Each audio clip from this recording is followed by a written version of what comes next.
Listo, pastor. Muy bien, gracias Samuel. Bienvenidos y buenas tardes al estudio del Evangelio de esta semana. En esta ocasión vamos a concentrarnos en el texto del Evangelio para el 17º domingo después de Pentecostés, de acuerdo al leccionario trienal en el ciclo A.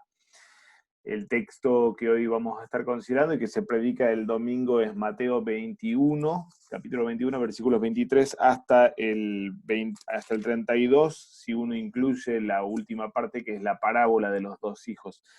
La primera alternativa que el leccionario A indica es hasta el versículo 27, pero sí vamos a estar considerando aquí también la parte opcional, por ser realmente parte de la unidad de sentido. Vamos a comenzar con un momento de oración. En el nombre del Padre, del Hijo y del Espíritu Santo. Amén. Todopoderoso Dios, tú has exaltado a tu Hijo en lugares de honor y autoridad suprema. Ilumina nuestra mente por medio de tu Espíritu Santo para que al confesar que Jesús es el Señor, seamos llevados a toda verdad. Por Jesucristo tu Hijo, nuestro Señor, que vive y reina contigo y con el Espíritu Santo, siempre un solo Dios, por los siglos de los siglos. Amén. Muy bien, vamos a la traducción del texto. Mateo 21, entonces, 23 al 32. Que el thontos autú eisto hieron, proselthon autó didas contijo y argireis, que hijo y presbíteroi, tu lau legontes, empoia exusia tauta poieis, caitis soiedo que enten exusian tauten. Tenemos en la primera línea, noten el verbo principal, proselthon, aoristo de proserjomai, aproximarse o ir hacia alguien, y en el dativo está indicado hacia quién, hacia él. Segunda línea, en nominativo, tenemos los sujetos de la acción o del verbo proserjomai, joiargereis, los sumos sacerdotes, noten arjón y gireus, así unidos, los sumos sacerdotes, caijoi presbíteroi, y los ancianos del pueblo. Eh, Antes tuvimos la frase participial que el zontos autueis tongeron, esto es el genitivo absoluto, erjoma, y el verbo que tenemos aquí detrás del participio, el zontos, indica cuándo sucede el verbo principal, es después de llegar él al templo o después de que él fuera adentro del templo o ingresar al templo, lo aproximaron o lo abordaron a él. Y noten que aquí tenemos otro participio que está modificando al auto en dativo. Participio presente de didasco, enseñar. Aquí está funcionando realmente en forma adjetival, es decir, eh, lo, es algo así como lo aproximaron a él, eh, o sí, está funcionando casi en forma adjetival, aunque el sentido es verbal. Lo aproximaron a él mientras él estaba enseñando. Participio presente delata aquí una acción continuada. Así que tenemos dos participios que modifican o nos ubican en el momento, en la instancia en la que lo abordan los sumos sacerdotes y ancianos del pueblo, y un tercer participio presente, legontes, eh, diciendo o expresando qué hacen al abordarlo. Tres participios entonces modificando al verbo proselthon, el verbo principal. Los dos que están acercándose a este Jesús, los sumos sacerdotes y ancianos del pueblo, son oficialmente y técnicamente las autoridades máximas dentro de las fronteras de Jerusalén. Jesús entró al comienzo del capítulo 21 a Jerusalén con la lectio continua que estamos haciendo en el trienal. Ahora ya dejamos atrás todas las los primeros grandes bloques de la narrativa mateana para entrar finalmente en la narrativa de la pasión, muerte y resurrección. Nuestro capítulo es el primero que nos encuentra aquí adentro de Jerusalén, ya dentro de las murallas de la ciudad, adentro del mismísimo templo, eh, escenario singular y fundamental si los hay, y ahora tenemos abiertamente la confrontación de parte iniciada por parte de las autoridades principales. Vamos a tener, como vamos a ver ahora, varios otros personajes antagónicos que forman parte del grupo unificado o del frente unificado de líderes religiosos que confrontan al Señor Jesús, pero estos dos que tenemos aquí, los sumos sacerdotes y ancianos del pueblo, son realmente la cabeza de esa estructura religiosa de Jerusalén. Sumos sacerdotes, obviamente, son los que controlaban el funcionamiento del culto en el templo, y los ancianos, institución que se remonta a los mismísimos orígenes del pueblo de Israel, cuando en Éxodo, por ejemplo, Éxodo 19, Moisés da las instrucciones para cómo prepararse para la sanción del pacto en el Sinaí. Todavía no había empezado Éxodo 20, no había empezado la sanción del pacto propiamente dicho. Allí ya estaban los ancianos de Israel, o lo mismo, el Moisés que vuelve a Egipto tiene que convencer a los ancianos del pueblo. Es decir, esta figura o esta institución de autoridad dentro del pueblo de Israel es tan antigua como Israel mismo, inclusive precede esta institución al propio Moisés. Son posiblemente hombres que forman parte de la mano izquierda, es decir, de autoridades de tipo civil y económica dentro de la ciudad de Jerusalén. Así que aquí tenemos los religiosos propiamente dichos, o mano derecha y mano izquierda de la cabeza de la ciudad de Jerusalén, confrontándolo a Jesús. No por nada hacen la pregunta que ellos plantean ahora: en poia exousia tauta poieis. Dos preguntas tenemos aquí. La primera: ¿en qué clase de autoridad, exousia, o con qué clase de autoridad o con qué clase de poder haces estas cosas? El referente de estas cosas puede ser en forma inmediata el hecho de ponerse a enseñar en el templo, cosa que solamente podían hacer los sumos o los sacerdotes del templo, los sacerdotes ordenados y puestos allí para esta tarea, o tal vez se refiere a lo que los versículos previos indicaron de Jesús, no solamente enseñando cuando entra a la ciudad de Jerusalén, sino también haciendo varios milagros. Sea como sea, él está actuando en forma pública como maestro venido de parte de Dios en el centro mismo del escenario de la estructura religiosa de Israel. Y obviamente estos, especialmente los sumos sacerdotes, se sienten invadidos en su territorio. El templo es de ellos, les pertenece a ellos la administración del templo, y lo que sucede allí está bajo su jurisdicción.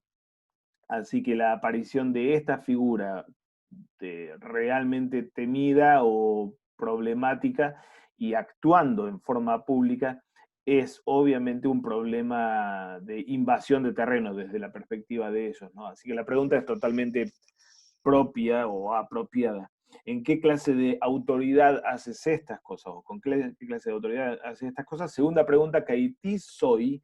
¿Y quién a ti, edo que en exucian tauten? Te ha dado o te dio, esto Auristo de Didomi, te dio esta autoridad. Apocrifeis dejo Jesús eipen autois, respondiendo o para responder, Jesús les dijo a ellos: Eroteso Jimas cagó logon gena. Les haré, erotao, tenemos aquí hacer una pregunta o preguntar, erotao en futuro, les haré una pregunta a ustedes, también yo cagó, o les haré, o les preguntaré logon gena, una cuestión, una cosa. no es una palabra en este caso, sino como en realidad es más normal el sentido, una cosa lo que tenemos allí o un tema en el versículo, en el logon gena. Y un pronombre relativo que describe ese logon gena. Jonean eipete moi kagoji minero en poiexusia tautapoyo. Así que les preguntaré también yo a vosotros una cuestión, la cual, Jon, si responden, si me responden, Kagoji Minero, también yo les diré, Ero, esto es futuro de Lego, les diré en Poyexusia Tautapoyo, en qué autoridad o con qué autoridad hago estas cosas. Y aquí viene la pregunta, el punto elevado, aquí funciona como 2 puntos, discurso directo de la pregunta ahora de Jesús, o de 2 preguntas.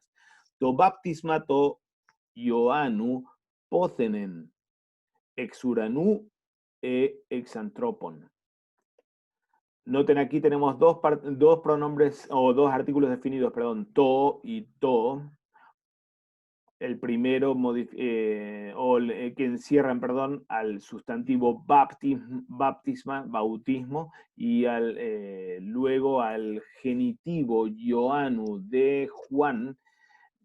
Uno puede traducir esto como el bautismo de Juan, aunque propiamente debería ser el bautismo juanino, quizá es más propio.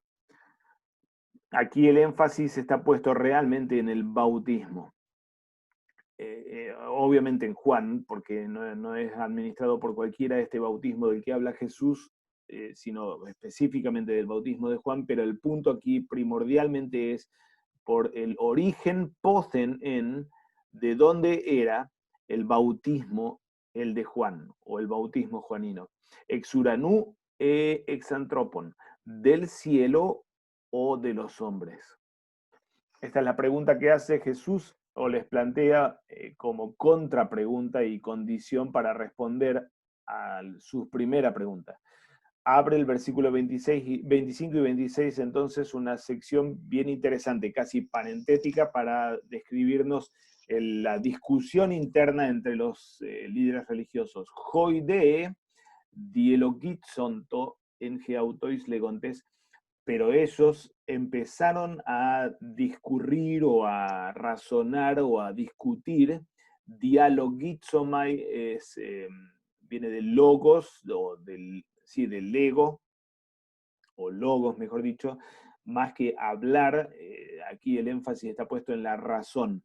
Dialego o dialogizomai es razonar junto o intercambiar razones o ideas, pensamientos, los cuales empezaron a discurrir o a discutir en geautois entre ellos, diciendo, y aquí tenemos las 2 alternativas en paralelo realmente, poniendo la condición o planteándolo como condición. Si hacemos tal cosa, entonces sucede tal otra, ¿no? En Eipomen, si decimos o si dijéramos exuranú del cielo, Erei Gemin nos va a decir a nosotros, esto es futuro del ego, el Erei, nos va a decir a nosotros, diatiun uke pisteusate auto. ¿Por qué causa diati? ¿Por qué causa, por lo tanto, no le crecieron a él? O no crecieron en él, no le crecieron a él. Versículo 26, la otra alternativa. Eandee, pero si eipomen dijéramos exantropon de los hombres, fobumezatonoglon, le tenemos miedo al pueblo o a la multitud, pantes garjos profeten ejus sin tonyoanen, pues todos lo tienen por profeta a Juan. Así que ninguna de las 2 respuestas o de las 2 alternativas que tienen sobre la mesa realmente o como respuestas posibles o que Jesús puso así como respuestas alternativas son viables realmente. Decir del cielo no, porque va a venir la recriminación de parte de Jesús y decir de la tierra tampoco, porque el pueblo está presente y el pueblo sabe, esa multitud sabe que este Juan no es de la tierra o de los hombres. Su bautismo no fue un invento humano, sino mandado por Dios mismo. Kai apocristentes toyes su eipan, y para responder o respondiéndole a Jesús le dijeron ucoidamen, no sabemos. F autois kai autos. Femi es el verbo que tenemos aquí, se traduce como decir, sinónimo del lego, aunque es bien diferente el término femi viene de fao, manifestar o sacar a la luz, pero en realidad el uso en el koiné es como sinónimo del lego directamente, ¿no? Le dijo a ellos también él. Aquí es bien enfático el uso del pronombre personal autos. Udego lego jiminen polla exusia tautapoyo. Tampoco yo, y el ego aquí también es bien enfático, tampoco yo les digo a vosotros o a ustedes en qué clase de autoridad hago estas cosas. La propuesta inicial del leccionario termina allí, los siguientes versículos son opcionales, como decíamos, pero me parece que es un real problema perder la parábola que viene a continuación, porque realmente forma parte del texto, de la unidad de sentido desde un punto de vista exegético, y nos deja en esta primera parte sin resolución, salvo que tomemos como resolución eso de negarse el Señor a responder, cuando de hecho no lo está haciendo. Lo que viene ahora es su gran respuesta realmente. Y por el otro lado nos deja a los siguientes versículos 28 en adelante, que forman la parábola sin introducción narrativa, lo que no pasa nunca en Mateo, de modo que desde un punto de vista exegético realmente esto forma una unidad no para ser cortada, ¿no? Seguimos entonces en versículo 28, ti de Jimindo Kei, ¿qué a ustedes les parece? Doqueo es pensar, parecerle, y acá no es qué piensan ustedes, noten que el sujeto de la acción aquí es el pronombre interrogativo ti y no el himeis, ¿sí? Así que, ¿qué les parece a ustedes? Anthropos egei eigen tecnadio. Cierto hombre o un hombre tenía 2 hijos. Kai proselthon toproto eipen, y aproximándose al primero dijo tecnon, y pequeño o chico. Hijo también puede ser traducido, pero recordemos que tecnon, perdón, denota más la edad y la etapa en la que está la persona que la relación de parentesco, ¿no es cierto? Pero es la forma, el pequeño, es la forma propia en la que un padre le habla a su hijo. Así el Nuevo Testamento también se refiere a la iglesia, a los cristianos, como hijos de Dios, como tecna, teú, ¿sí? Así que podemos traducirlo como hijo. Hijo, hipagesemeron ergatsu en toampeloni. Ve, hipago, ve hoy, trabaja en la viña. No tenemos una conjunción aquí que una los dos imperativos, ve y trabaja sería, o ve para trabajar. Ve hoy a trabajar a mi viña podría ser traducir el segundo imperativo como un infinitivo, pero en realidad son dos imperativos, hipago y ergatzo. Jode apocristeis eipen, pero él respondiendo dijo, útelo, no quiero, no deseo. Histeron de metameleceis apelcen, pero más tarde, histeros es después o más tarde, metamelomai es cambiar de opinión, cambiar de interés, melomai es preocuparse por algo o cuidar algo, y metamelomai es cambiar de tema por el cual uno cuida o tiene interés. Así que más propiamente el significado es cambiar la opinión, aunque no está mal traducir esto como arrepentirse, aunque no tiene el sentido teológico y religioso de metanoeo, por ejemplo, del verbo normal del arrepentimiento, ¿sí? Pero tiene básicamente un sentido similar aquí, o está denotando el arrepentimiento o el cambio de postura o de opinión de este hijo. No quiero, dijo primero, gistron de metameleceis, pero arrepintiéndose o al arrepentirse después, o al cambiar de opinión después, apelcen. Fue igualmente. Proselzón de togetero eipenjosautos, acercándose o al acercarse al otro togetero, le dijo de la misma forma, o le habló de la misma forma. Jode apocrifeis eipen, y este respondiendo le dijo, ego kirie, kayuk apelcen. Yo, Señor, y así todo no fue. Kayuk apelcen. Tisek ton dio epoyes entocelema tu patros. ¿Quién de los dos hizo la voluntad del Padre? Noten aquí, como en pantalla podemos ver la estructura mateana prolija realmente una vez más,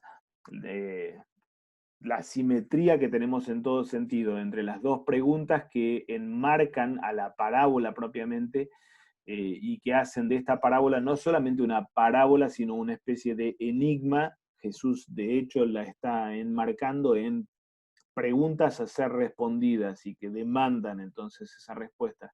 Y los elementos entre las dos partes o entre los dos hijos, 28b y 29 para el primero y 30 para el segundo, los elementos que tenemos así en las partes de los dos hijos también notablemente paralelas, lo que expone no solamente el paralelismo sinónimo, sino el paralelismo antitético, podríamos decir, hablando en términos de la poesía hebrea, el paralelismo antitético en la respuesta de cada uno de los hijos, la respuesta final, no quiero, y después cambiando de opinión fue, y yo, Señor, y así todo no fue.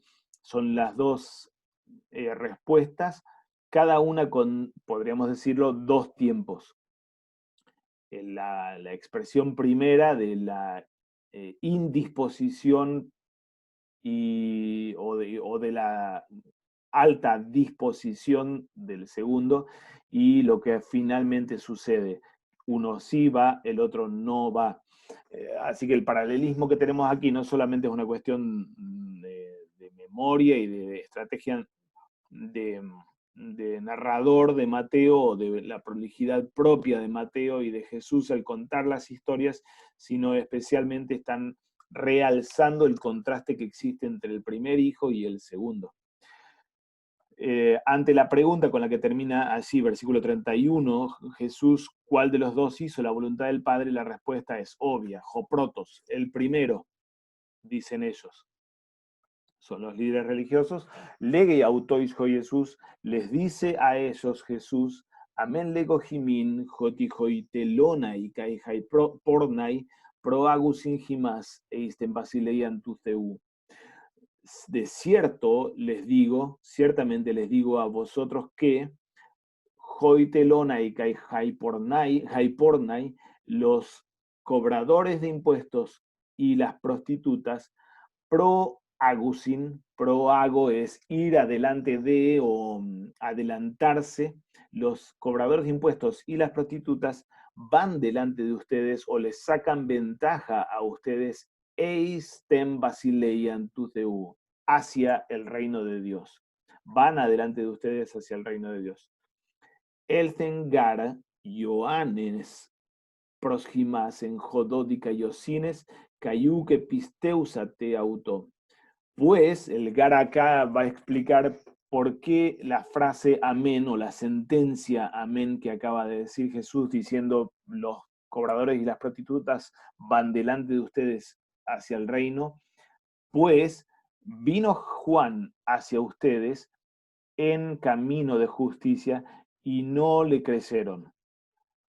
Hoy de telona y caijai pornai, pero los cobradores de impuestos y las prostitutas episteusan auto, le creyeron.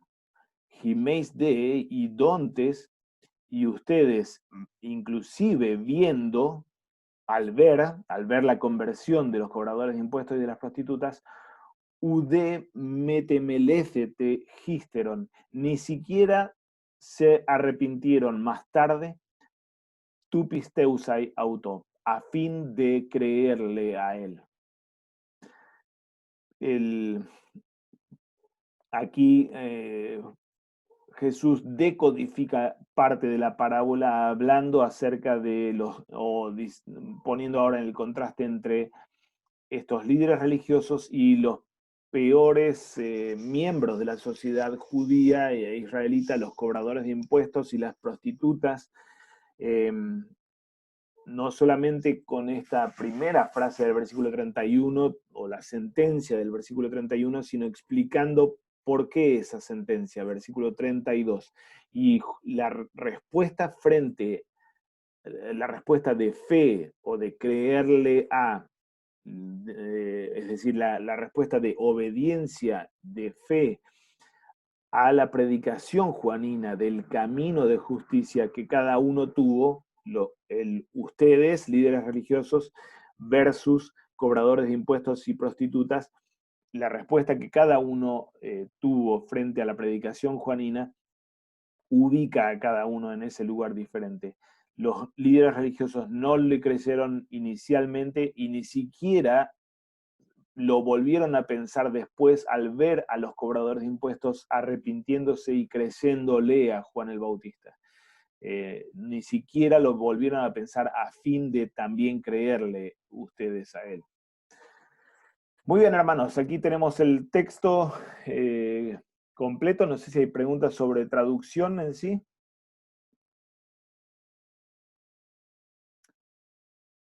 ¿Estamos bien? Vamos, Samuel. El verso, creo que es 28, no, más atrás, perdón. Ahí está, en este 25, donde está hablando de bautismo, que es epistesate auto.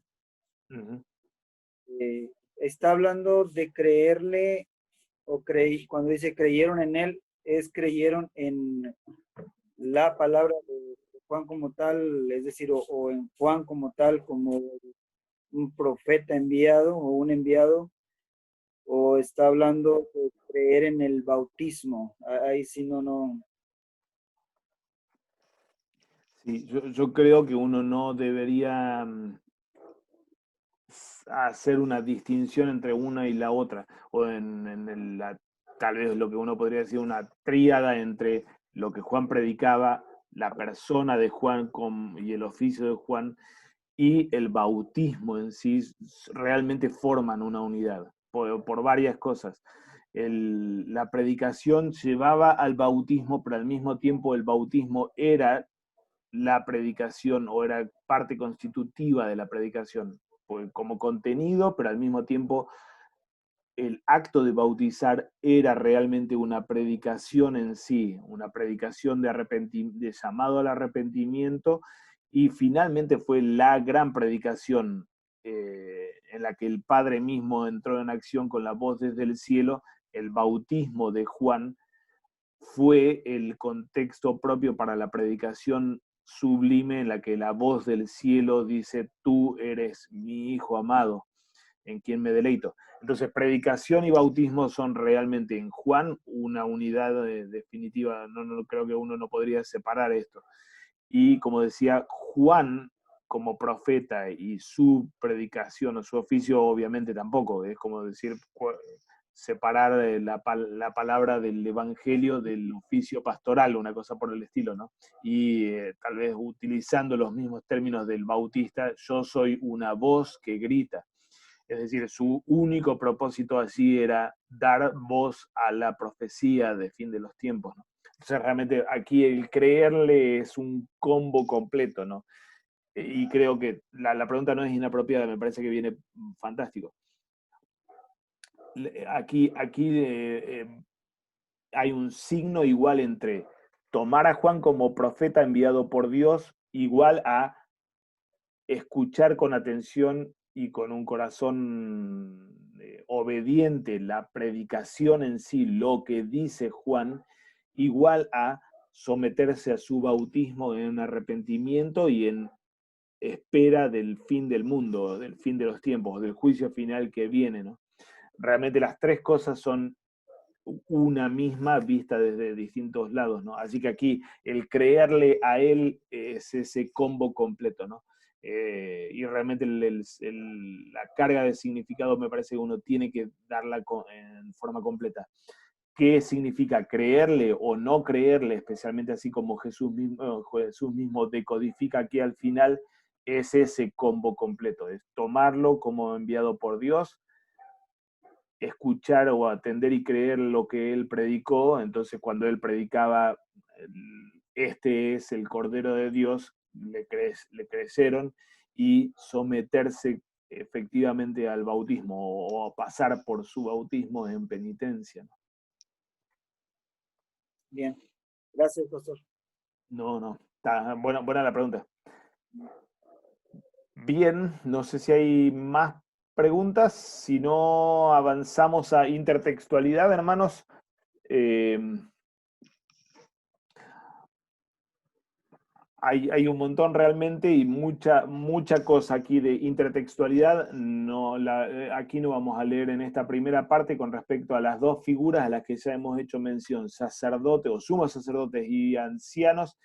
Realmente son no solo las autoridades máximas de Jerusalén, en la ciudad madre y en la ciudad del templo, sino que como tales especialmente, son los que están al frente de los episodios más críticos y más fundamentales de la pasión y la muerte de Jesús. Son ellos los que lo ponen en juicio, entre ellos lo llevan delante de Pilato, instigan al pueblo para pedir por Barrabás y para que maten a este Jesús. Son ellos quienes negocian con Juan la traición y lo traicionan, con Juan, no con Judas, la traición y lo traicionan al mismo Judas finalmente. Son ellos quienes después de la misma, así con la muerte todavía, eh, piden o hacen toda esta trama en Mateo para sellar la puerta, y son ellos quienes negocian toda la cuestión para esconder la realidad de la resurrección y lanzar la versión falsa con respecto a qué es lo que pasó con el cuerpo del Señor. Mateo tiene otras combinaciones de líderes religiosos a lo largo de toda la narrativa. Sumos sacerdotes y escribas ya aparecieron, fíjense, en el mismísimo segundo capítulo. Esto es la historia de Herodes y la visita de los sabios, y vuelven a aparecer ahora otra vez en Jerusalén, ¿no es cierto? Pero en el medio tuvimos a los fariseos y escribas como figuras centrales o los antagonistas de Jesús en todo el ministerio en Galilea, donde, como es consistente, Jesús actuaba y predicaba no en el templo, sino en la sinagoga. Allí quienes mandaban eran los fariseos y escribas. Ahora, llegando a Jerusalén, los sumos sacerdotes son las principales cabezas, aunque también aparecen allí escribas, fariseos también, y también los herodianos, como vemos en pantalla. Ahora bien, si bien tal vez la gran diferencia entre fariseos y escribas en el norte y sumos sacerdotes y ancianos del pueblo en el sur es totalmente consistente o es parte de lo que realmente, o es esperable, mejor dicho, de todos modos, todos estos en la historia de la pasión y muerte forman un frente común. Y aquí, como tal vez justo decíamos de Juan, uno no puede separar una cosa de la otra, tampoco acá. Aunque los combos vayan variando y sean formados por distintos personajes, de todos modos son la estructura religiosa de Israel, que rechazó al Mesías y lo están matando en esta hora, ¿no? La pregunta con la que ellos vienen sobre la autoridad es una pregunta para ellos de mucho interés y preocupación, por supuesto, pero realmente fundamental y ha sido un tema fundamental a lo largo del Evangelio. Ya en el capítulo 7 noten cómo en el Sermón del Monte la multitud reacciona reconociendo una autoridad diferente a la de los escribas. Y es este tema de la autoridad lo que se vuelve un tema problemático en la siguiente historia, Mateo 9, la curación del paralítico al que Jesús primero perdona los pecados. El tema en sí del cuestionamiento es exactamente el mismo, la autoridad o potestad que él tiene para perdonar pecados. Y la gente reaccionando finalmente, dando glorias a Dios porque esta autoridad ha sido dada a los hombres. Jesús entrega su autoridad o da autoridad a los discípulos, a los 12, cuando los envía a la proclamación del Evangelio. Y tenemos bastante más adelante ahora de vuelta nuevamente la cuestión de la autoridad, aunque no con el término exusía, pero sí realmente el juicio ante el Sanedrín y el punto final del juicio ante el Sanedrín vuelve a ser una cuestión de autoridad. El conjuro al que es sometido por el sumo sacerdote para decir si él es el Hijo del Dios viviente, el Cristo, es nuevamente una pregunta por su autoridad divina. La misma pregunta que aquí tenemos en nuestro texto vuelve a resonar en el Sanedrín y es lo que lo condena a muerte finalmente. No por nada, la primera palabra del resucitado a sus discípulos de Mateo 28, al aparecérseles, se refiere a esa misma autoridad, que ahora no solamente le fue dada sobre la tierra, como lo habían dicho como lo había dicho en el capítulo 9, para que vean que el Hijo del Hombre tiene potestad en la tierra, epítesges.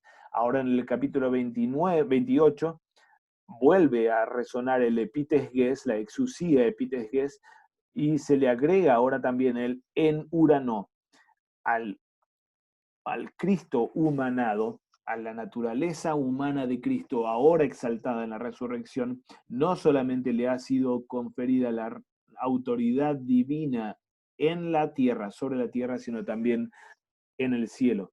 La resurrección, obviamente, es la confirmación de esta autoridad divina con la que Jesús actúa como Mesías.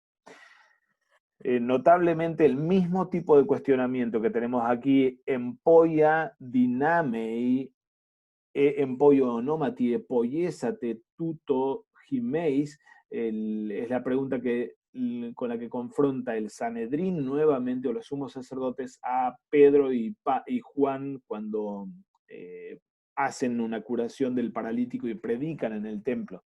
Hechos nos va a presentar la misma escena básicamente que tenemos aquí, como resonancia de la narrativa de Cristo. Jesús en su pregunta con respecto al Bautista hace esta alternativa de dos posibles orígenes de la autoridad del Bautista, de arriba o del cielo, perdón, o de los hombres. La autorización y respaldo desde el cielo del bautismo de Juan fue de hecho un tema explícito en el mismo relato de Mateo 3, cuando Jesús es bautizado y los cielos se abren y la voz resuena desde el cielo haciendo eco o resonando de la misma forma que la predicación del mismo Bautista, de modo que Mateo ya dio respuesta clara a la misma pregunta que Jesús está haciendo aquí. Ahora, las dos alternativas de Dios o de los hombres también tuvo su antecedente en la respuesta que Jesús le da al Pedro, que lo reprende cuando él le dice: de ninguna manera te va a suceder esto. Le dice Jesús así: tú no pones la mira en las cosas de Dios, sino en las cosas de los hombres. Los dos puntos de vista evaluativos de Dios y de los hombres como dos fuentes no solamente de comprensión de las cosas, sino de autorización para una tarea o para las cosas que se hacen. Juan tematiza esto en su evangelio al hablar sobre el Bautista, y también el tema del origen de los hombres o de Dios, ex antropon o ex theou, pasa a ser el argumento con el que Gamaliel convence al Sanedrín en el capítulo 5 de Hechos de esperar un poco con respecto al castigo de estos hombres que están predicando aquí. Si es de los hombres, esto va a pasar; si es de Dios, no van a poder destruirlo. El mismo criterio que Jesús mismo está planteando aquí como dos orígenes de autorización y de envío. El tema del temor al pueblo ya también había aparecido en Mateo, y esto es bien interesante porque con lo que nuestro texto hace los mismos líderes religiosos diciendo no podemos decir que es de los hombres porque le tenemos miedo al pueblo, este mismo concepto y criterio fue el que caracterizó al mismo Herodes, que quería matarlo, pero no lo hacía porque le tenía miedo al pueblo, porque lo tenían por profeta, exactamente lo mismo. Así que el narrador aquí nos está describiendo a esos líderes religiosos como iguales al mismísimo Herodes. Mateo 21 en el final del capítulo vuelve a aparecer esta frase, pero ahora ya no referente a Juan el Bautista, sino referente a Jesús. Querían echarle mano, pero temían al pueblo porque éste le tenía a Jesús por profeta. Y lo mismo nuevamente va a aparecer en Hechos 5, justo en el mismo texto que recién mencionábamos de Gamaliel. En ese mismo texto de Hechos va a aparecer la frase del temor al pueblo de parte de los líderes religiosos para que les impide entonces avanzar sobre Pedro y sobre Juan. Yendo ahora a la parábola, versículo 28, Jesús introduce esta parábola de una forma resonante a la del hijo pródigo, la llamada parábola del hijo pródigo, antropostis eigendio huius, así teníamos en Lucas 15, y aquí tenemos una frase básicamente similar. Los dos hijos, que en realidad en el mundo o en la tradición rabínica en la que se contaban también parábolas, hay varias ocasiones en las que se cuentan las parábolas sobre dos hijos, que así como esta parábola o como la de Lucas 15, son casi prototipos de respuestas opuestas a la palabra de Dios, de obediencia y de desobediencia. De todos modos, más allá de esto, de estar utilizando Jesús aquí una imagen tradicional de parábolas o de la enseñanza rabínica por medio de parábolas, tenemos nada menos que una imagen, la del Hijo, que en Mateo especialmente tiene toda una gran carga cristológica. Y si pensamos bien, la parábola en sí, si bien no se está refiriendo en forma directa a Cristo, la parábola que está contando Jesús en nuestro texto de Mateo 21, pero de todos modos la estructura de la relación del Padre con el Hijo es una estructura propiamente trinitaria. El Padre abordando al Hijo y enviándolo a ir a trabajar o a labrar en la viña. Toda esta imagen que le da letra al planteo del Padre y la respuesta de las partes de la respuesta en realidad intercaladas, el sí, Señor, y el ir en obediencia, todo esto es en realidad una estructura, como digo, propiamente cristológica y trinitaria. Pero sin llegar tal vez a ese punto necesariamente, el mismo concepto de hijos, si bien no se utiliza el término juyos en Mateo 21, pero de todos modos sí tenemos la imagen del Padre enviando a su Hijo, el concepto de hijo de Dios es, como sabemos, totalmente crítico y fundamental a lo largo de toda la narrativa de Mateo y en la cristología mateana especialmente.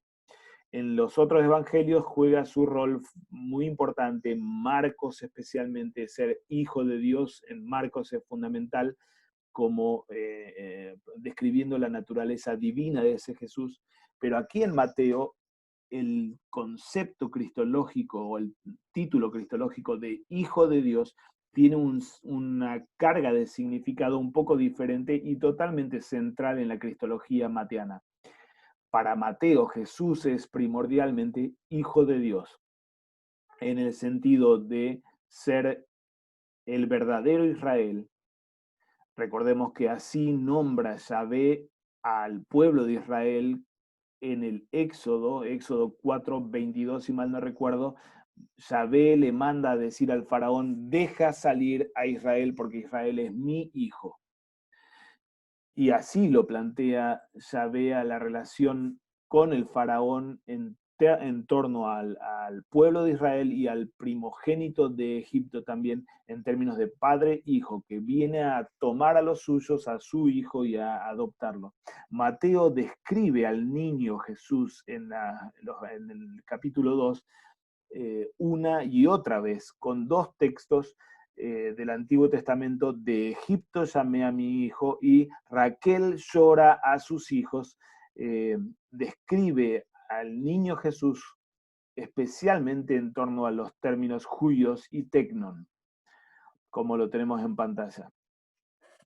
De modo que el concepto de hijo, sea el término que estemos utilizando, el concepto de hijo dentro de Mateo no debería ser en primera instancia despojado de su contenido cristológico, sino que Cristo es el Hijo por excelencia y todo hijo que aparece en la narrativa de Mateo debería ser por lo menos considerado como posiblemente ligado a esa matriz cristológica. Así no voy a leer los textos, pero lo tenemos a esta definición del Jesús como hijo amado, como la gran revelación desde el cielo en el bautismo. Es el punto de cuestionamiento de Satanás en la tentación de Mateo 4 y forma el corazón de la confesión de los discípulos en la barca, Mateo 14, de Pedro en Mateo 16, y finalmente lo vamos a ver así en Mateo 27, al pie de la cruz en boca del centurión. Antes, en nuestro texto lo tenemos, en Mateo 21, lo tenemos en la siguiente parábola, a Jesús describiéndose a sí mismo como el hijo heredero de la viña, y también en la confrontación con el Sanedrín, en la confrontación final, en el juicio delante del Sanedrín al que habíamos hecho referencia recién, el punto de cuestión y de pregunta fue expresado y formulado en términos de su filiación divina. ¿Eres realmente el Hijo de Dios? Así que, como digo, estas figuras que Jesús introduce en su parábola son figuras que describen a los humanos, nos describen a nosotros, pero no sin implicancias cristológicas, sin una conexión con la cristología mateana, que es una cristología, podríamos decir, de filiación especialmente. Trabajar en la viña va a ser un gran tema en nuestro capítulo 21. Todas las parábolas casi o 20 y 21 están ligadas con la viña, y no es Jesús el que inventa la noción de la viña. Él realmente está apelando a ese concepto tradicional venido del Antiguo Testamento y reflejado en el Salmo 80, por ejemplo, o Jeremías 2, en el que Israel es descrito como la viña. Plantada o extraída de Egipto y plantada como viña preferida y escogida, así como lo describe Jeremías. Y esta misma noción del final del Antiguo Testamento se remonta en realidad al comienzo mismo del Antiguo Testamento. Israel es descrito como viña porque en Israel se está restaurando el orden creacional, o está reflejándose el modo en el que Dios restaura el orden creacional, en el que Adán fue puesto en una viña, o en un huerto, mejor dicho. Así que la imagen del huerto y viña en el que uno es puesto para trabajarlo a esa viña, no habla primordialmente de obras, de méritos nuestros, sino al contrario. Es, es la esfera de creación, de la plenitud creacional que vemos en el capítulo 2 de Génesis, y que empieza a anticiparse ya aquí en el Antiguo Testamento con Israel como la viña. Ser insertado en la viña o ser llamado para trabajar en la viña, otra vez, no está hablando y uno no podría decodificarlo propiamente en términos de salvación por obra, porque voy a la viña para trabajar, no. Ir a la viña o ser insertado en la viña es ser insertado en el orden de restauración de la creación que se remonta al mismísimo Edén. En Mateo, como decíamos, varias de las parábolas toman esta imagen de la viña y obviamente en última instancia tienen toda esa carga cristológica que Jesús expone en Juan 15. Yo soy la vid verdadera y ustedes son las ramas.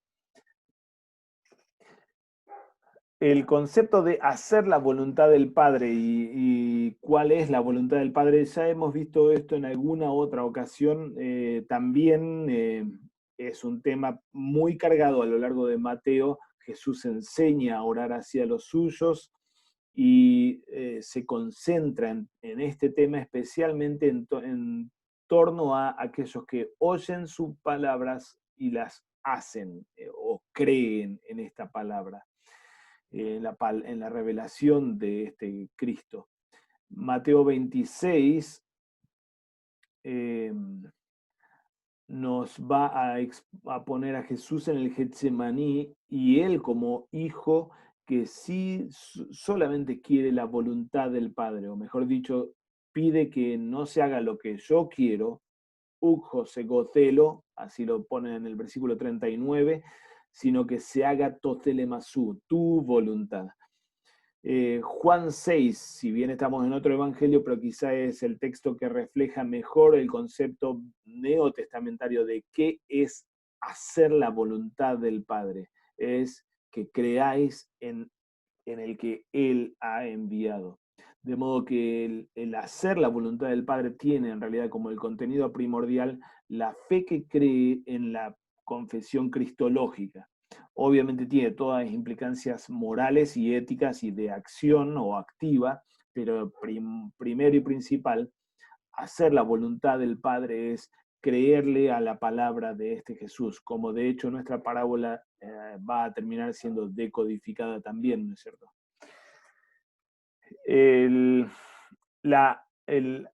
La comparación que Jesús hace entre publicanos y líderes religiosos no es nuevo tampoco en Mateo. Allí lo tuvimos a Jesús a lo largo de Mateo siendo amigo de publicanos y expresando este refrán de los primeros serán los últimos y los últimos serán los primeros.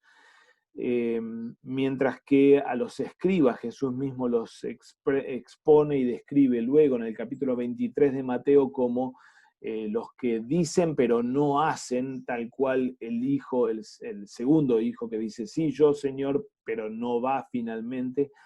Y Lucas especialmente es casi un catálogo de narraciones que contrastan a los dos tipos de hijos o de humanos, cobradores de impuestos y prostitutas por un lado y líderes religiosos por el otro, casi un catálogo de historias que ponen en contraste a uno con el otro.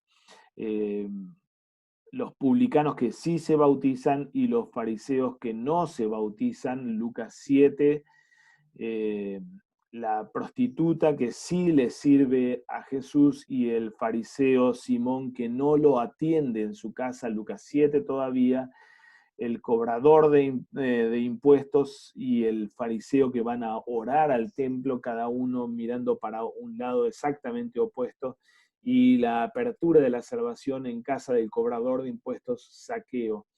Juan 7 también nos describe ahora sí la perversión de los líderes religiosos con la pregunta de ¿acaso ha creído esto en boca de los mismos fariseos? ¿Acaso ha creído en él alguno de los gobernantes o de los fariseos? Versículo 48 de Juan 7 con jactancia, mostrando cómo ninguno de ellos se bautizó bajo Juan, ni creyó en las cosas que eh, apuntaban a Cristo mismo. Y en cambio, en el versículo 49, toman la fe en este Jesús como cosa de gente que no sabe de la ley y que está maldita. Y finalmente, el camino de justicia es un concepto que se remonta o que es muy utilizado en el libro de Proverbios. La sabiduría misma es el camino de justicia que lleva a la vida. Proverbios 8 es fantástico que esto pase así, porque el camino de justicia en Proverbios 8 es la misma sabiduría, y sabemos, ese es un texto definitivamente cristológico. Él es la sabiduría. En esos mismos términos habla entonces nuestro texto de Mateo, o todo el libro de Mateo. En el bautismo de Juan, hacer lo que Jesús plantea de bautizarse para revelar su identidad es completar toda justicia. Eh, y el padecer por causa de la justicia y también por causa mía, por mi causa en las bienaventuranzas, pone en identidad a el camino de justicia con Cristo mismo. El lenguaje este aparece en Mateo y finalmente en la segunda carta de Pedro también. Este domingo el leccionario trienal indica Ezequiel 18, que es la confrontación de la especulación de falsa seguridad de Israel, poniendo este tema de la salvación no por herencia, sino por fe o incredulidad, o justicia e impiedad de cada individuo. El Salmo 25, hablando de la salvación del humilde o del rescate del humilde para que camine por las sendas de Jehová. Y Filipenses 2 avanza con la lectio continua del Corpus Paulino ahora en esta nueva carta. Había quedado Romanos atrás, en el domingo pasado se leyó el primer texto sobre Filipenses, y aquí tenemos en este domingo el gran himno cristológico, que llamativamente es ese gran himno de la humillación y exaltación de Cristo como matriz cristológica de la forma de vida de la iglesia. Buenos textos realmente que acompañan a la confrontación entre Jesús y líderes religiosos y la parábola de los dos hijos. Hermanos, no sé si hay pregunta o comentario sobre la parte de intertextualidad que recién consideramos.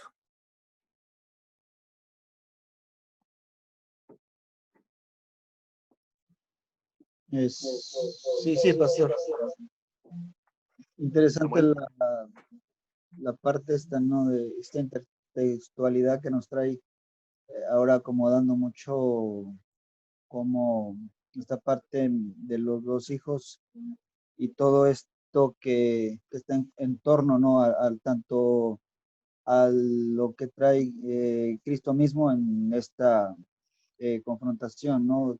Con los fariseos y los escribas, o pueblo judío en general, podríamos decir, y también esta parábola que trae, y la intertextualidad que me pareció bastante fascinante, esta parte de el hijo amado, y a la vez hablando esta parte de dos hijos, donde o por lo menos es mi punto de vista, ¿no? Como Cristo al hablar, o más bien el Padre desde el cielo hablando, este es mi Hijo amado, y también hablándole a los bautizados, porque estamos, o somos revestidos de Cristo como hijos amados, que también podemos decirle Padre nuestro, ¿no?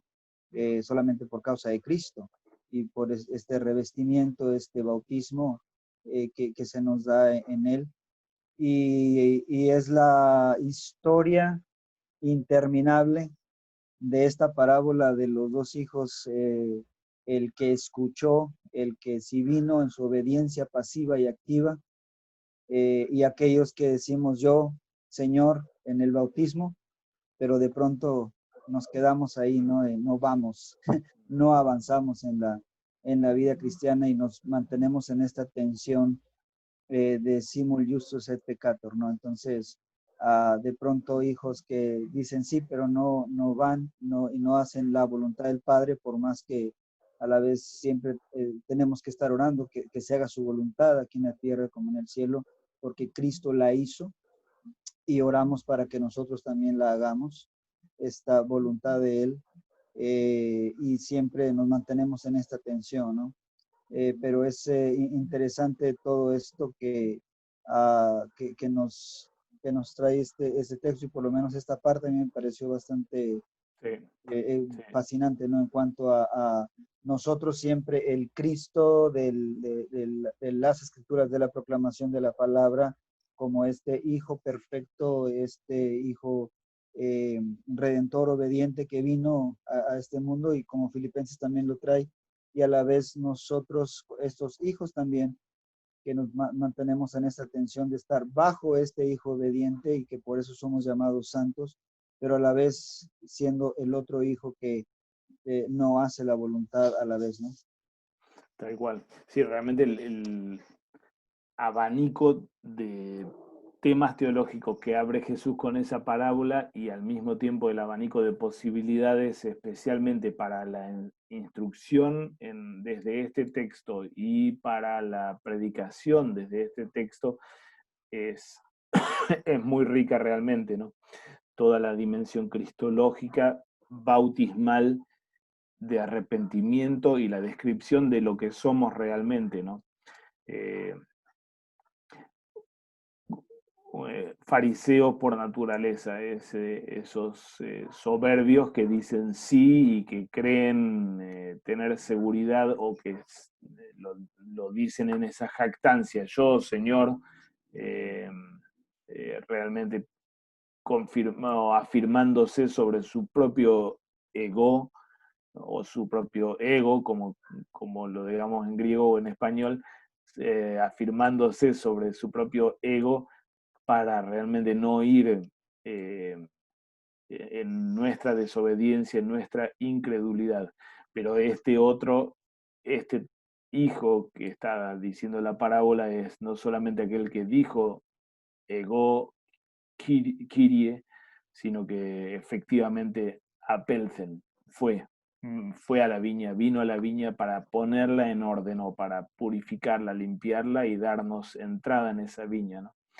Realmente sí, es precioso, es muy fuerte y marcada la faceta de la ley, y cómo la ley puede abrirse desde nuestro texto, y precioso como el Evangelio o como el texto nos permite articular el Evangelio, hablando de él, de Cristo, como el Hijo que hizo todo esto, y lo hizo por mí y por ti, para rescatarnos de donde estábamos condenados, haciéndonos hijos amados contra todo mérito, y nos abre desde el bautismo entonces en esa vida de filiación, vida bautismal, de obediencia de la fe, que cree las promesas y que le cree al llamado al arrepentimiento, que sigue resonando desde Juan, también confirmado por el mismo Señor Jesucristo, ¿no?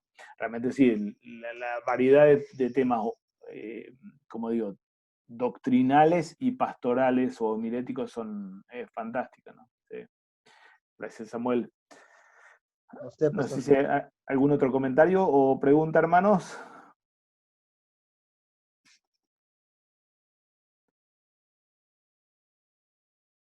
Si no, vamos a avanzar con el análisis del texto. Estamos ubicados en la última porción del Evangelio de Mateo, como decíamos. Ahora ya entramos en la historia de la pasión, muerte y resurrección. Ulrich Lutz, un comentarista liberal, pero realmente reconocido por los especialistas en Mateo, indica, o mejor dicho, estructura esta última sección de Mateo 21 al 28 en tres grandes partes. Capítulo 21 al 24 describe los ajustes de cuenta de Jesús con sus adversarios, a lo que le sigue el discurso del juicio o del juicio final, ahora dirigido a los discípulos suyos, capítulo 24 y 25, ya no más hablando a los líderes religiosos con quienes cerró finalmente la conversación o el diálogo al comienzo del capítulo 24. Entonces, 24 y 25 es nuevamente concentración en los suyos, con el quinto bloque discursivo de la apocalíptica o del pequeño apocalipsis en Mateo, y luego entonces la narración de la pasión y resurrección del Señor. Las dos primeras partes, la gran confrontación final con los líderes religiosos que sucede en el templo mismo, y el discurso del Apocalipsis, capítulos 24 y 25, que sucede en Jerusalén y en el Monte de los Olivos, preparan y hacen posible y necesario el desenlace que relata Mateo en capítulos 26 a 28. Después de semejante confrontación y ruptura con los líderes religiosos, la pasión y muerte era inevitable.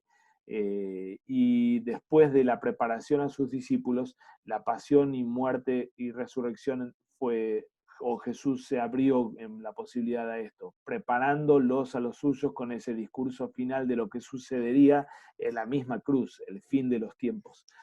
Nuestro texto es parte de la primera de esas tres secciones. El ajuste de cuenta de Jesús con los adversarios tiene a su vez estas secciones en la descripción de Ulrich Lutz. Nuestros textos son, nuestro texto es parte de las parábolas polémicas con las que empieza ese ajuste de cuentas con los adversarios. Luego vamos a tener la controversia contra cada uno de los sectores. Como recordamos, cada uno de los oponentes viene a hacerle un planteo y Jesús da vuelta a esto hasta que termina en el versículo 46, silenciándolos totalmente. Entonces ya no hay más ida y vuelta, solo ida. Jesús denunciando y pronunciando sus ayes, que más que una denuncia es un lamento o una elegía, es un canto fúnebre contra los maestros de la ley y los fariseos. Así termina toda esta primera gran sección de la narrativa de la pasión, muerte y resurrección. Nuestro texto es más o menos como inicial de esta primera parte del gran bloque 21 al 28. El segundo día de parábolas polémicas, entonces, está formado por la escena de la historia seca, o de la higuera seca, perdón, el no a Juan el Bautista, seguido a los viñadores perversos, la parábola de los viñadores perversos y la parábola del banquete de bodas. Jack Kingsbury, en su libro Matthew's Story, Mateo como historia, indica cómo cada una de estas secciones de parábolas, nuestro texto y las dos siguientes parábolas, denuncian a los líderes religiosos por rechazar a una figura diferente. El rechazo a Juan el Bautista, el rechazo al hijo heredero de la viña en la siguiente parábola, y el rechazo de los mensajeros en la parábola del banquete de bodas. Utilizando el análisis que Jerome Neirey, un comentarista católico, ha hecho del Evangelio de Juan, en realidad, de toda la parte de controversia en Juan 5, 6, 7, 8, allí Neirey analiza toda esa gran parte de Juan en términos del proceso legal en el mundo greco-romano, que tenía básicamente 4 partes: la presentación de cargos contra un acusado, la cognito o reconocimiento de las evidencias, el veredicto dictado por el juez diciendo es culpable o inocente, y la sentencia, es decir, la descripción de cuál va a ser entonces el castigo que pesa sobre un condenado. Estos 4 elementos lo tenemos aquí en nuestras 3 parábolas. nuestro texto es la presentación de cargos, especialmente que el Señor Jesús pronuncia como Mesías y como Yahvé en contra de Israel, y el reconocimiento de las evidencias de su culpa, sobre lo que entonces va a pronunciar las siguientes dos parábolas, que más que todavía estar elaborando el juicio, representan realmente el veredicto y la sentencia, el anuncio de lo que va a sucederles a estos. Van a ser despojados de la viña y van a quedar fuera de la boda, así como lo anuncian las siguientes parábolas. De vuelta a Kingsbury, analiza toda la narrativa de Mateo en términos de conflicto y conflicto con los líderes religiosos especialmente. Un conflicto que realmente empieza en la segunda de las secciones, capítulo 4 al 13, y avanza hasta una confrontación bien clara en el capítulo 12, 11 y 12. En la tercera gran sección del Evangelio tenemos a este conflicto ya como irreconciliable, y ahora en nuestro gran bloque de la pasión, muerte y resurrección, la ruptura es definitiva, final, a muerte para el Señor y para condena de la estructura religiosa de Israel. Vamos al análisis narrativo de nuestro texto específico. En nuestro texto tenemos básicamente las siguientes fases de la narrativa: el conflicto inicial en el que Jesús es interpelado por los líderes religiosos. Ellos son los jueces que están cuestionando y abriendo un caso legal en contra de Jesús en términos de usurpación de poder o de autoridad. La pregunta era para ellos, era obvia, él no tenía la autoridad para hacer esto, o era lo que ellos deseaban. Este conflicto es seguido por dos secciones de capacidad. La primera neutraliza el conflicto inicial. Jesús neutraliza el caso en su contra con su propia contrapregunta, con la pregunta sobre el origen del bautismo juanino. Y a esto le sigue una segunda sección de capacidad que nos anticipa la resolución de la historia o de la trama. Jesús avanza con esta parábola de los dos hijos en forma de enigma planteado a estos líderes religiosos. A esa segunda capacidad especialmente le sigue entonces el cambio repentino de nuestra historia, en la que Jesús revierte el proceso legal que empezó siendo en su contra en el conflicto, ahora lo revierte presentando los cargos contra los líderes religiosos, por los que entonces va a seguir luego, como decíamos, la sentencia o el veredicto y la sentencia en las siguientes secciones del Evangelio. Así que básicamente lo que tenemos aquí es una historia en la que Jesús revierte el juicio en su contra y anuncia la condena, o prepara el camino para la condena que se pronuncia a continuación en contra de los líderes religiosos. La parábola en sí tiene sus vueltas y sus ciertas complicaciones de interpretación. Vamos a solo concentrarnos en un análisis bien sencillo. La historia de discusión y de interpretación de la parábola es bastante compleja por problemas de crítica textual, es decir, de manuscritos en griego y especialmente en la traducción latina del Evangelio, pero no vamos a trabajar nada de eso aquí. Igualmente, independientemente de ese conflicto, o mejor dicho, ese conflicto de crítica textual está ligado con cierto problema de decodificación de los términos que utiliza Jesús en la parábola. Hay términos que son clásicos, como decíamos, el Padre normalmente en las parábolas es Dios, la viña es Israel como esfera de la salvación, y los dos hijos son dos prototipos de respuesta a la palabra de Dios. No obstante esto, tenemos después toda una serie de cuestiones que son un poquito complejas. ¿Quiénes son realmente los hijos? Jesús mismo lo decodifica.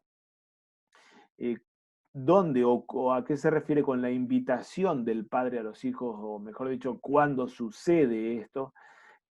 qué es la primera respuesta de cada uno de ellos y qué es la segunda respuesta o lo que hacen finalmente. Jesús mismo indica que el primer hijo son los publicanos y prostitutas, y el segundo hijo son ustedes al que le habla Jesús, los líderes religiosos de Israel. La invitación del Padre, aquí me parece que hay ciertas dificultades en la historia de la interpretación. Muchos identifican el momento de la invitación con la predicación juanina, lo que suena bastante lógico por el lenguaje de Jesús. No obstante esto, si la invitación fuera la predicación juanina, el primer hijo, que es el que hace la voluntad del Padre y que representa a publicanos y prostitutas, no sería un no. Ellos, de hecho, se arrepienten delante de la invitación juanina. Por lo que evidentemente, y pensando en cómo los evangelios o Jesús en los evangelios describen la historia de perdición y de rescate de los publicanos y prostitutas o de los gentiles, y la historia de soberbia y de caída de los líderes religiosos, esa invitación tiene que ser seguramente la revelación divina, especialmente en el Antiguo Testamento, en la creación, en Noé y los patriarcas, en el Sinaí y en los profetas. Aquellos gentiles dijeron que no, optando por el paganismo y la corrupción. Lo mismo los publicanos y prostitutas de Israel. Pero luego, de todos modos, sí se arrepintieron y fueron a la viña. Entraron en la esfera de la salvación. Mientras que la estructura de Israel dijo sí de boca para afuera, en jactancia y jactancia por su verdadera religión, para finalmente endurecerse, no yendo a la viña, no entrando en la viña. El contexto, o como digo, el contexto del Nuevo Testamento y la descripción característica que Jesús hace de líderes religiosos frente a todos estos pecadores que anticipan al rol de los gentiles luego en la iglesia apostólica. El contexto del Nuevo Testamento nos hace pensar en estos dos tiempos, básicamente. El de la rebeldía inicial del mundo pagano y arrepentimiento con la llegada del Bautista, y el de la jactancia de Israel por tener la verdadera religión desde el Antiguo Testamento para finalmente endurecerse en la hora del juicio, en la hora final. Así que, ¿dónde ubicaríamos a Juan el Bautista más que en la invitación inicial del Padre? A Juan el Bautista deberíamos ubicarlo entre la primera y la segunda respuesta, en la hora del arrepentimiento, del metamelomai, del que hablábamos anteriormente, el pensar de vuelta o reconsiderar. El primer hijo lo reconsideró, es decir, escuchó a Juan. El segundo hijo no lo reconsideró para creer, así como Jesús lo pone en los últimos versículos. Hay una cuestión con respecto a todo nuestro texto, y no por nada el leccionario litúrgico no sabe exactamente dónde dividir al texto, que es la cuestión de la unidad o cohesión de toda esta unidad. Versículos 23 hasta el 32 forman una unidad o son dos partes. Como decíamos y argumentábamos o planteamos desde un comienzo, es una unidad, no son dos partes. Pero es un poco, o mejor dicho, no es del todo obvio a primera vista la unidad que hay entre las partes y las partes. La resonancia y reaparición del lenguaje con respecto a la desobediencia de los líderes religiosos al bautismo de Juan, que fue el tema de la pregunta de Jesús allí en versículos 24 al 27, vuelve a aparecer en la última sección. De modo que aquí tenemos un elemento fundamental que une a las partes. No es 23 al 27 un texto y 28 al 32 otro. Juan atraviesa toda esta unidad y le empieza a dar unidad, o mejor dicho, la desobediencia de los líderes de Israel es un tema que atraviesa toda la sección. Ahora, al mismo tiempo, entre la primera pregunta de los líderes religiosos, ¿con qué autoridad haces estas cosas? Y la segunda pregunta, la de Jesús, del origen del bautismo juanino, tenemos también más unidad y más cohesión de lo que parece ser. Jesús no saca esa segunda pregunta como algo descolocado y como otra pregunta para hacer una cortina de humo y confundirlos o enredarlos a los líderes religiosos. No, el contenido cristológico del bautismo de Juan hace que responder en forma positiva o correcta a su propia pregunta de dónde fue el bautismo de Juan, da respuesta a la pregunta inicial de los líderes religiosos. Si es cierto, si Juan realmente vino de Dios o su bautismo viene del cielo, entonces ese bautismo que no hizo otra cosa que apuntar a Cristo y apuntarlo a Él como hijo de Dios, ese bautismo ya está dando respuesta a la autoridad con la que Jesús hace estas cosas. Es decir, las dos preguntas, la de los líderes religiosos y la de Jesús, es la misma pregunta. Es una pregunta cristológica. Y la pregunta de Jesús es tan cristológica como la pregunta de los líderes religiosos. Entonces, aquí no es que tenemos dos temas aislados en la primera parte, sino que es la misma cuestión cristológica que los mismos líderes religiosos están planteando. Ahora, si Juan unificaba la capacidad 1 con el cambio repentino y la capacidad 1 es de una pieza con el conflicto, entonces todo esto realmente está formando una unidad en torno a Cristo y al tema cristológico. Esto queda confirmado con lo que habíamos hablado sobre la matriz cristológica de la parábola que Jesús mismo cuenta en los versículos 28 al 31. Él es el Hijo enviado por el Padre a la viña para trabajarla a esa viña y restaurarla al orden creacional. Él es el Hijo amado, el Hijo que fue enviado y que respondió sí y que vino efectivamente. Así que es en cuanto Hijo amado que respondió sí y que vino, que Jesús llega a la misma Jerusalén para actuar con la autoridad de Hijo de Dios, de Mesías, y abrir el final de su obra redentora para nosotros. Al mismo tiempo, esta carga cristológica de la parábola que se vuelve una denuncia contra los líderes religiosos termina dándole unidad y cohesión realmente a toda la sección. La pregunta de los líderes religiosos con qué autoridad queda respondido con la filiación de Cristo, la autoridad o el origen juanino o del bautismo juanino sigue confirmando esa identidad de Cristo como hijo y la reversión final del proceso legal y la denuncia contra los líderes religiosos tiene en el centro mismo la cuestión cristológica o la respuesta que los líderes religiosos han hecho frente a Cristo mismo.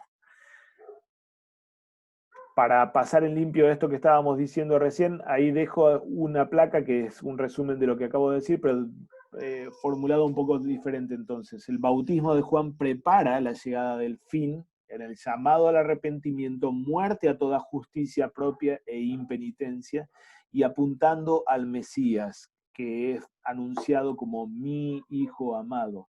El Hijo viene en obediencia al envío del Padre para restaurar la viña. Y frente a su venida hay dos respuestas: arrepentimiento, es decir, muerte a uno mismo y a la justicia propia, y fe en la justicia de Cristo. Esto da acceso a la viña. O impenitencia, justicia propia e incredulidad, lo que termina en exclusión de la viña. Cristo llega ahora en nuestro texto al templo para llevar su acción mesiánica a término. Él viene como siervo sufriente para restaurar a Israel, siendo Él el verdadero Israel, y restaurar a la humanidad entera, dándole al hombre otra vez acceso a la viña. Y esto, el hecho de que aquí se termina la historia de la redención con lo que Cristo está inaugurando aquí al llegar a Jerusalén, pone fin a todo otro camino de impenitencia, es decir, es la derrota de Satanás definitiva. Nuestro texto está describiendo o anunciando precisamente eso. El Jesús cuestionado se vuelve juez con toda la autoridad que él tiene por ser hijo de Dios. Y los líderes religiosos que tienen la pretensión y la soberbia de rechazar o resistir a este Cristo están llevando a un extremo de exclusión de la viña y de condena propia su dureza frente al llamado al arrepentimiento y a la fe puesta no en su propia justicia, sino en la de Cristo.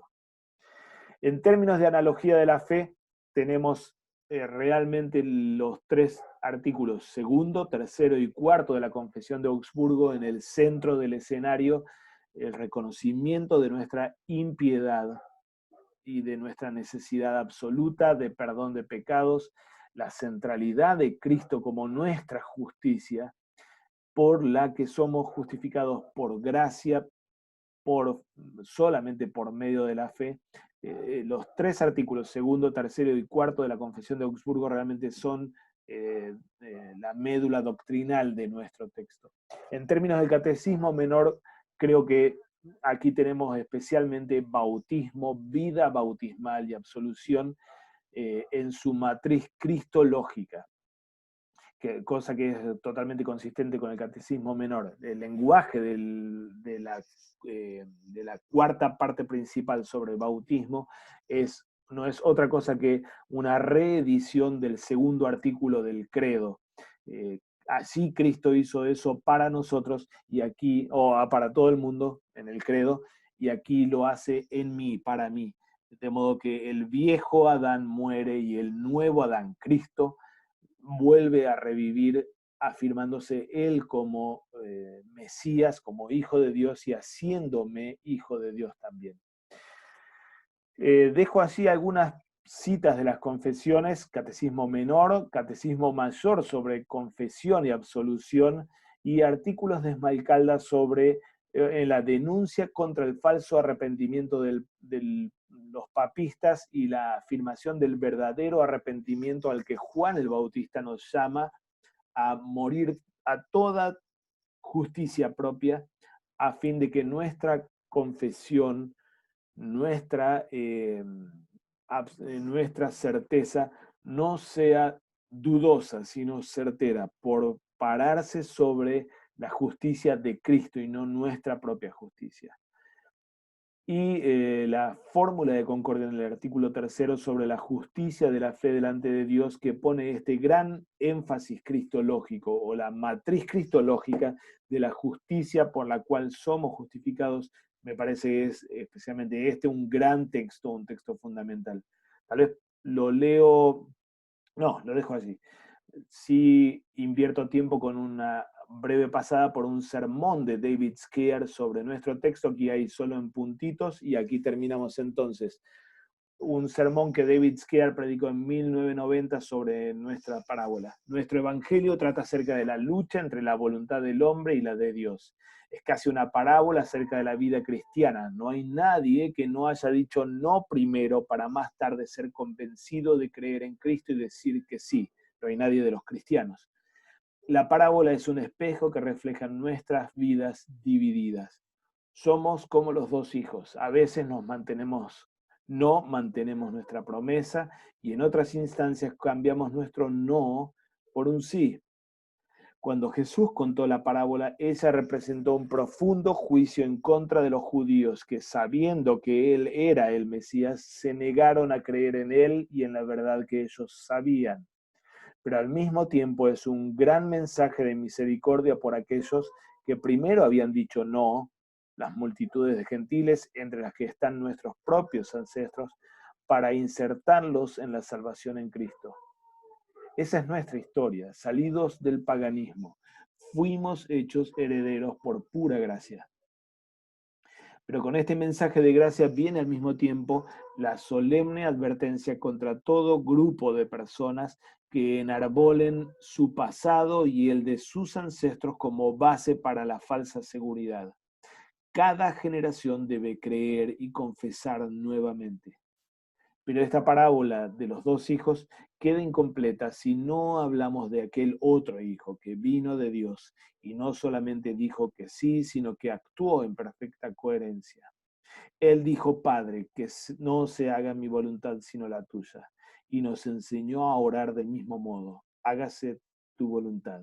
Lo que significa que su palabra sea creída también entre nosotros. Este ruego y este clamor no habla de soberbia, sino de nuestra necesidad de ser auxiliados en nuestra incredulidad, ser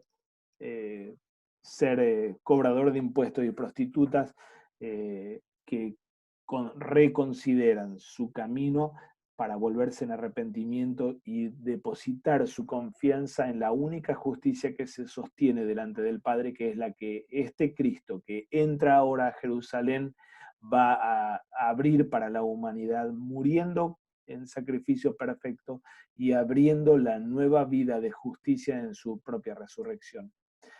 Dejo también así algunas propuestas con respecto a los usos salutíferos de los que normalmente hablamos. Como siempre, el primer uso de enseñanza de la doctrina tiene que estar en la predicación y la consolación o afirmación de la iglesia en el arrepentimiento y en la fe, en la justicia de Cristo también, el gozo que esto trae y la certeza de salvación que esto nos trae.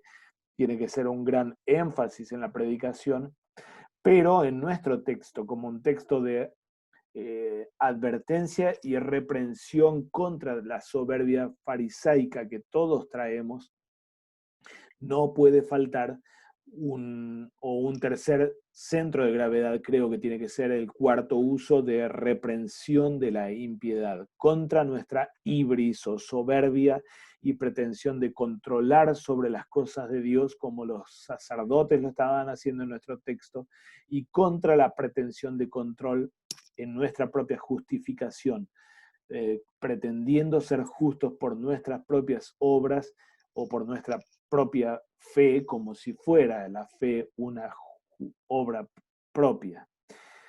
En términos doctrinales, nuestro texto creo que nos abre una gran oportunidad para enseñar y exponer la matriz cristológica del arrepentimiento y la vida cristiana, así como el catecismo menor lo pone en el bautismo, o de enseñar sobre las dos clases de justicia: la activa o propia, que no vale delante de Dios, y la pasiva o ajena, que solamente es la que vale delante de Dios.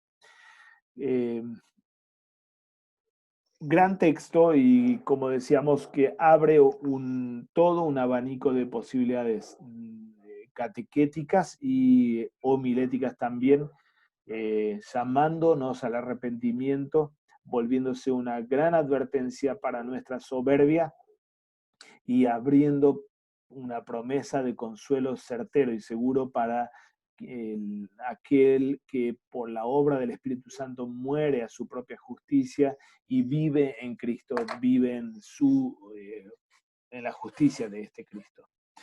Hermanos, no sé si hay comentarios, estamos bastante avanzados en tiempo, pero igual abrimos a la conversación si alguno quiere traer algo o compartir algo o preguntar algo sobre lo presentado.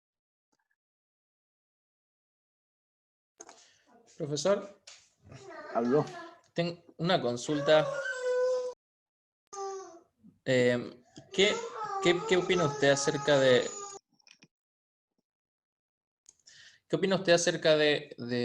qué propósito tendría Mateo, el evangelista, en relación a los bolletes pretendidos en primer lugar?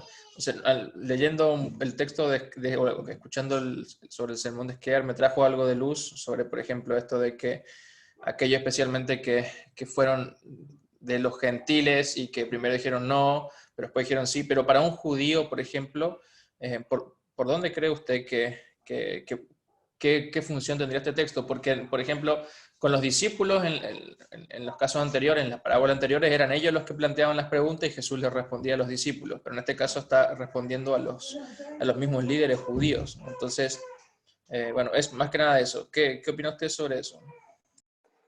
Recordamos que Mateo, como apóstol, él posiblemente no fue un apóstol muy viajero.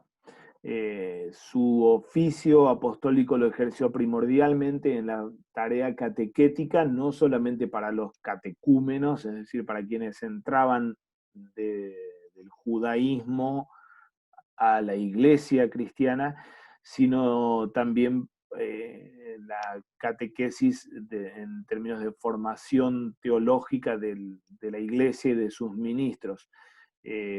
Mateo es casi con certeza un catecismo, y un catecismo para una iglesia judía que nunca dejó de lidiar y luchar con este mismo problema de su matriz farisaica. Así que la gran advertencia contra la soberbia y la justicia propia, que pretende no solamente pasar el juicio por obras propias, sino al mismo tiempo pretende decirle a Cristo cómo ser Cristo, o se pone por encima de Jesús diciéndole: ¿y con qué autoridad crees que estás haciendo esto? Pensemos en el peso de autoridad que tenían, por ejemplo, los fariseos o los cristianos fariseos que fueron de Jerusalén a Antioquía para ponerle los puntos a Pablo y a Bernabé al final del primer viaje misionero, o el peso de autoridad que evidentemente tiene Santiago, en la cabeza de la iglesia de Jerusalén, sobre el mismo Pedro.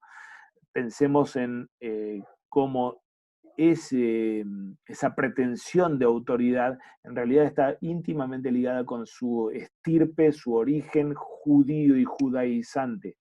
Ellos juegan de locales.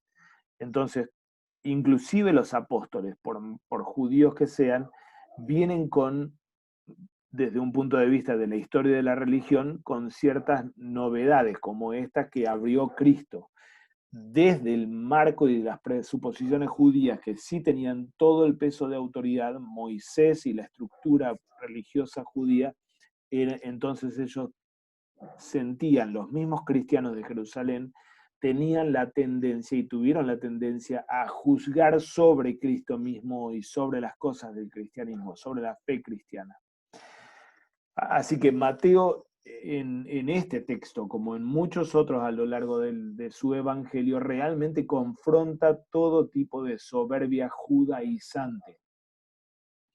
Para ese lector judío, nuestro texto es un gran texto que sacude la soberbia y que somete a todo orgullo de la carne a la fulminación. Si uno camina por ese sendero, termina donde ahora los líderes religiosos, o ahora los sumos sacerdotes y ancianos del pueblo están siendo puestos por Cristo, bajo el veredicto, bajo la sentencia y la evidencia de haber quedado, o de ser de estar expuestos a perder la viña, quedar fuera de la viña, básicamente, ¿no? Así que para el lector pretendido, el primer lector, los primeros lectores de Mateo, nuestro texto es primero y principal una gran ley en el segundo uso, que fulmina y tritura la justicia propia y todo tipo de soberbia frente a Cristo, frente al juicio, y los somete o los lleva precisamente al lugar del primer hijo, porque reconocen que detrás de su gran yo Señor hay un no quiero. Pasan de ser el segundo hijo del yo Señor al primer hijo, el no quiero. No quiero, o evidentemente no quiero por mi pecado y por mi carne. Entonces los somete al metamelomai, al repensar su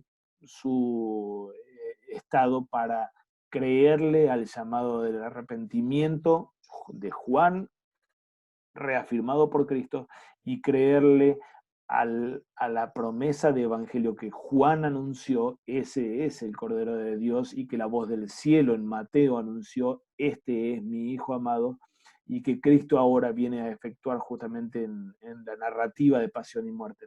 No sé si responde Pablo a la pregunta. Sí, genial, muchas gracias. Buenísimo. Gracias, Pablo, por la pregunta.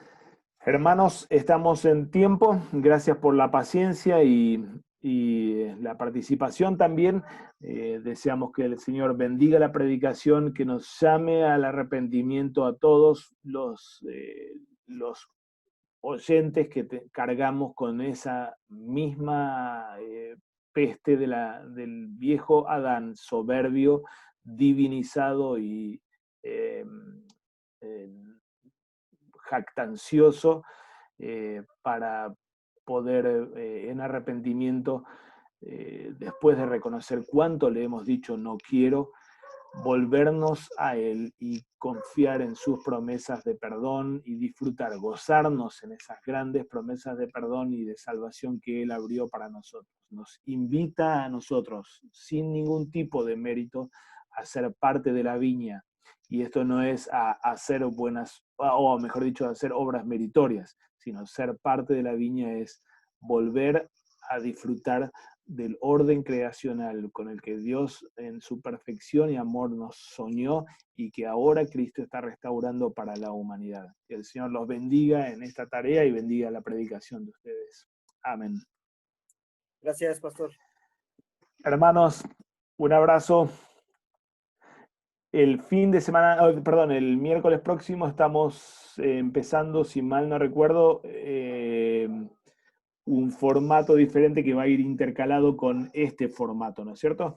El miércoles que viene entonces tenemos estudio de un evangelio para los 2 leccionarios, creo, pero en el que vamos a tener varios actores o las tareas distribuidas entre varios hermanos que van a colaborar.